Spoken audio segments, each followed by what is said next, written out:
படிக்கிற காலத்துல பெண்கள்கிட்ட அடி வேணா தான் நீங்கள் அவங்க வெளிநாட்டுல நிக்கிறாங்க. எங்களுடைய இளங்குமரன் நீங்க பில் எழுதினதுக்காண்டி நீங்கள் வீடு வீடா போய் நாயை பிடிங்க கொண்டு சொல்லி பில் எழுதினதுக்காண்டி நீங்கள் உங்களுடைய சரிதானே ஒன்றை விளங்கிக் கொள்ளுங்க. வேலை செய்திருக்கணும். நீர் எனக்கு படிக்க எம்பிபிஎஸ் அதோட மாஸ்டர் 2 செய்திருக்கேன்.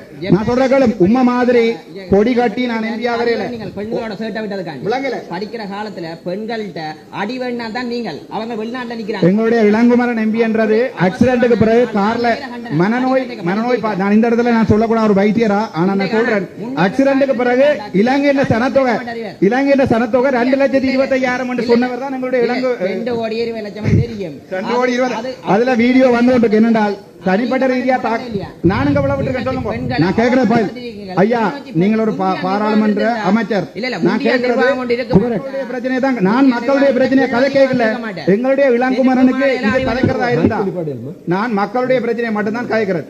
மைக்கடி பாடுங்க அவங்க 2 பேரும்.